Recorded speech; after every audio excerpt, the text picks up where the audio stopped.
Well, the two warring factions in Sudan have again agreed to extend the ceasefire by 3 days. The 72 hours will be used to try and push for engagement that is likely to be facilitated by the regional body, IGAD. Well, there was a ceasefire that the two generals agreed to. Fighting continued in the past 2 days. Countries are continuing to evacuate their citizens. The U.S. Secretary of State Antony Blinken says his country welcomes the Sudanese armed forces and the Rapid Support Forces announcement extending the ceasefire. Blinken urged parties to end the fighting and ensure unimpeded humanitarian access.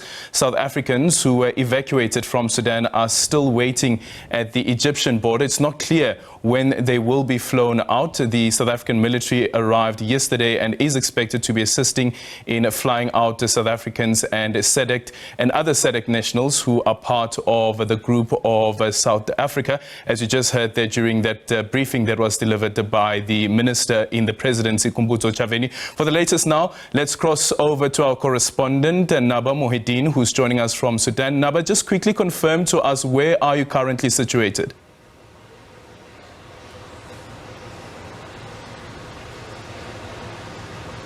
The situation right now in Khartoum is still fragile, with the fighting erupting all over again in different parts of the capital. This morning, the fighting, heavy weapons and airstrikes were seen and heard in the eastern Khartoum, in eastern Nile city, in around the military headquarters and around the palace, South Khartoum neighborhoods. So the citizens right now, are residents of Khartoum, are frightened as the situation is deteriorating and the fighting is escalating, despite the announced ceasefire that should take place or should start this morning, and it should be extended for 3 days. But the fighting on the ground is still happening, and there is news about new 6 victims in eastern Khartoum last night, and more people are injured and wounded in other parts of the capital. So the fighting has never stopped, despite the calls for a ceasefire and for enrollment in the mediation talks offered by South Sudan. But on ground, the situation is deteriorating. The fighting continues, and it's impacting all of the movement of people and all of the life aspects in the capital Khartoum and outside Khartoum. Is there any confirmation on the number of deaths so far?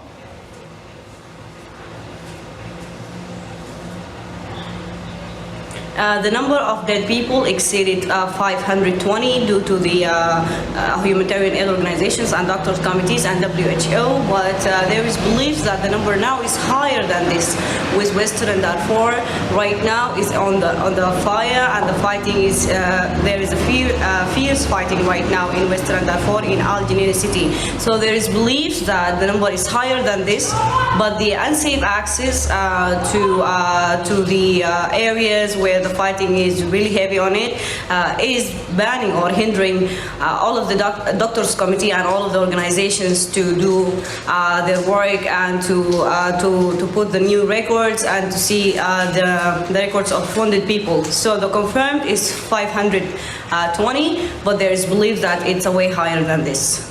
And just the last one is also the concerns raised by the WHO that there could be an outbreak of diseases due to a lack of services. Speak to us about that.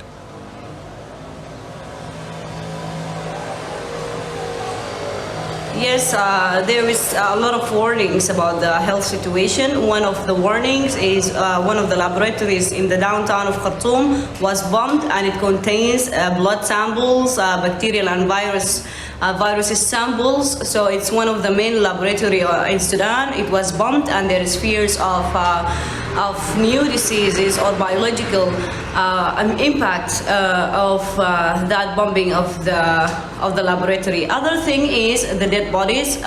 A lot of areas is not accessible for humanitarian organizations, for doctors' committee, for the government in order to evacuate the dead bodies. So the dead bodies, there is some areas, there is dead bodies in the streets for almost 2 weeks, which is another health problem. Other thing is the hospitals. Over 13 hospitals were bombed and 19 were forcibly evacuated. So the capacity of hospitals right now is less than 40% in the whole country, which is a real, it's a challenging and it's a real threat to the whole overwhelmed system in the country. So the warnings are a deteriorating health system, lack of medicine, lack of equipment, lack of doctors who can work under emergency and help those in need, especially wounded people and injured people who cannot go outside to get medication.